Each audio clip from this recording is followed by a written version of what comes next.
welcome to this deep dive. You've brought us a really fascinating set of sources today. We're looking at someone who definitely sparks strong reactions, Meghan, the Duchess of Sussex. Yes, and we're going to use these materials, the articles and notes you mentioned, to, well, really get into her story. And looking through this, it's clear right away, isn't it? Meghan wasn't exactly the typical royal bride. No, not at all. The material makes that plain. She came into that world as, an American, biracial, divorced actress, and she already had a pretty significant public voice. Which must have been quite a contrast for the British monarchy, so steeped in, well, centuries of tradition, like a disruptor landing in their midst. Exactly. And the sources you've gathered, they really frame these key questions we need to think about. Like, how much of her story is genuinely about her trying to, say, modernize things? And how much was the narrative around her shaped by other forces, like the media, for instance, media manipulation? That's a big one. And the notes also make you ask, was she sort of set up to fail, in a system that maybe resists change? Or, on the other hand, did she go in genuinely believing she could change the institution, could evolve it from the inside? And ultimately, how does the story frame her? Right. Victim, villain, maybe something like a visionary. It's complex. Very complex, but the sources give us a good roadmap. We'll start, as you said, looking at her life before she was royal, see how that shaped things. Right.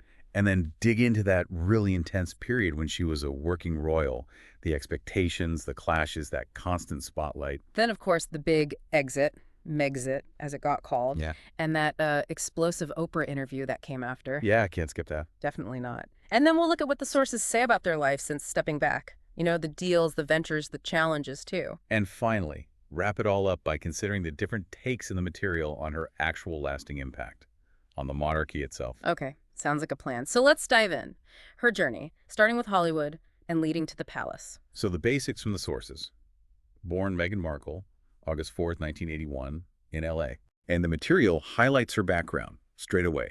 Mother, Doria Ragland, African-American.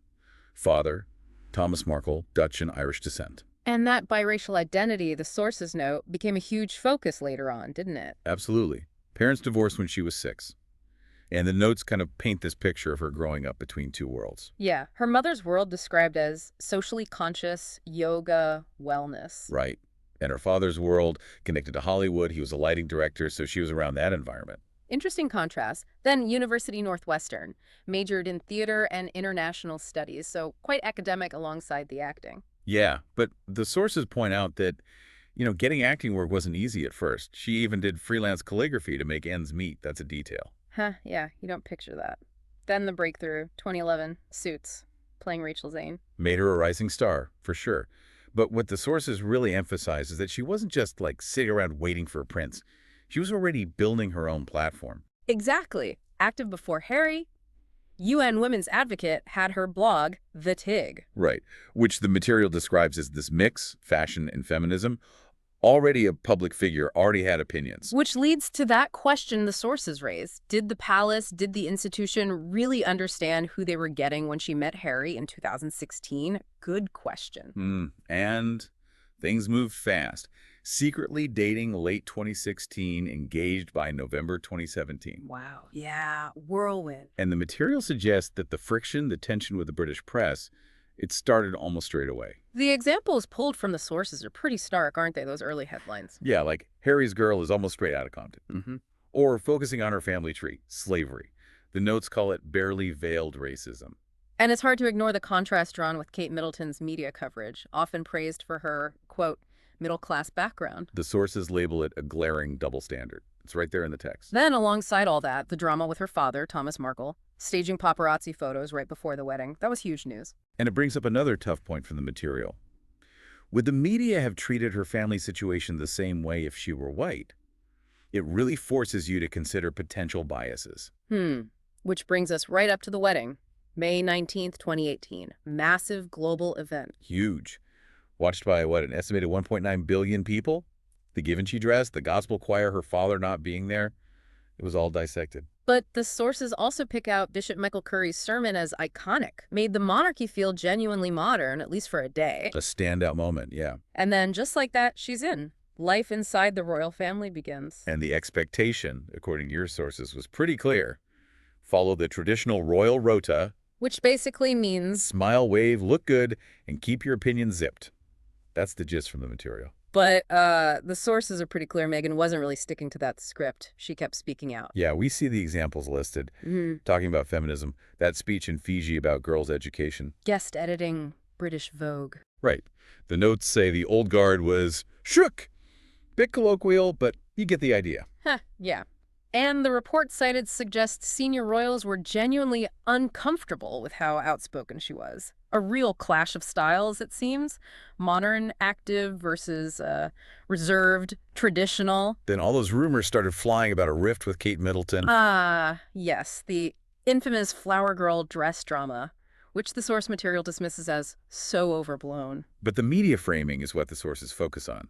Meghan often painted as difficult, Kate as patient. Sound familiar? It's presented as a pattern. Definitely a pattern highlighted. And then came her pregnancy with Archie. Which faced, as the sources put it, relentless criticism. Just relentless. Like what kind of criticism? Oh, for cradling her bump too much, apparently. For wanting privacy around Archie's birth. Even for choosing a supposedly more woke baby name. Just constant scrutiny. And again, the material draws that sharp contrast. When Prince Louis was born, Kate's third child. Sources say no one batted an eye at similar choices. The bias is called palpable. You can feel it reading the analysis. It sounds incredibly intense, and it all kind of built up, didn't it, leading to October 2019. Yes, when Harry announced they were suing several British tabloids for invasion of privacy. Which the sources stress was huge, unprecedented. Royals just don't sue the press like that. But the notes suggest Harry's motivation was very personal, seeing echoes of what happened to his mother Diana and not wanting history to repeat. Understandable, really. And then just a few months later, January 2020, the big one. Megxit, their announcement, stepping back as senior royals. Your sources say the Queen was reportedly blindsided, caught completely off guard. But the material also asks, looking back, was anyone really that surprised, given everything we've just talked about? Had the writing been on the wall, so to speak? And did the institution, did the palace, maybe fail to protect them adequately? Lots of questions there. Which neatly takes us into their life after stepping back, as covered in the sources. Right, and top of that list has to be the Oprah interview, March 2021. Huge viewership, 17.1 million people tuning in. The sources just call it bombshell after bombshell. And some of those key bombshells pulled straight from the material, Meghan saying she felt silenced by the institution. The claim the palace refused Archie a title and therefore security. And that deeply troubling allegation about a royal expressing concerns over how dark Archie's skin might be before he was born. Just stunning claims. Yeah. And also Meghan's side of the flower girl dress story saying Kate made her cry. Which, as the material notes, meant the British press, after years of reporting the opposite, had to eat their words. The fallout was massive, wasn't it? Piers Morgan leaving his show. Yep. The palace issuing that quite brief, tepid response, and public opinion just split right down the middle. So what about life in the U.S.? How do the sources frame that? Mostly that they've thrived. That's the word used. Okay. And we see the evidence cited. That huge Netflix deal, reportedly $100 million. Launching Archwell, their organization, nonprofit work, media production. Buying that big house in Montecito. Seems like they set up a new life quite successfully on the surface. But the sources do offer balance. They ask, has it all been smooth sailing? Good point.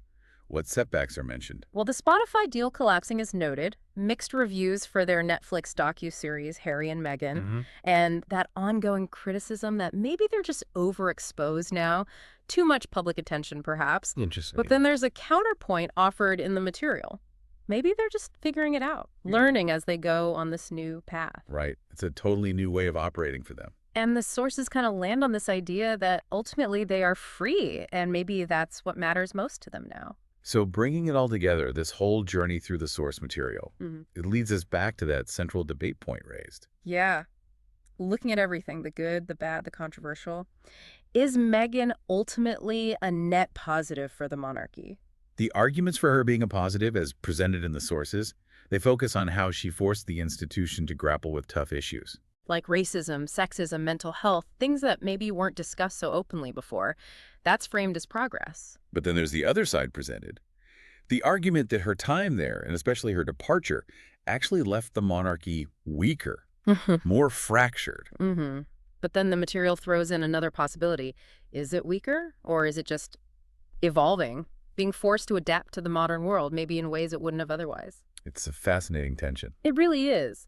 But the one thing all the sources seem to agree on, regardless of the positive or negative spin, What's that? her impact. It's undeniable. She changed things, shifted perceptions, sparked debates. You can't argue with that. No, you really can't. It paints such a complex picture, doesn't it? Yeah. All these different pressures, expectations, the friction points. Pulled together from all these sources, yeah. Her time in the royal spotlight, within that ancient structure, it was always going to be complicated. It really underscores that constant battle, that tension between deeply ingrained tradition and the forces pushing for modernization. And the gap between the curated public image and whatever the personal reality might be, the sheer pressure of that global spotlight. Absolutely. It's been a real deep dive into the material. It highlights so much about her journey and its effects. And it definitely leaves you, the listener, with a lot to chew on. You know, considering everything presented in these sources, the intense scrutiny, the very different ways people view her. What does her story really tell us? Exactly. What does it tell us about the kind of expectations we place on modern public figures, especially when they enter these really traditional institutions? And maybe how much of the story we think we know is shaped by narratives beyond their control? Who actually gets to define that narrative in the end? Makes you think.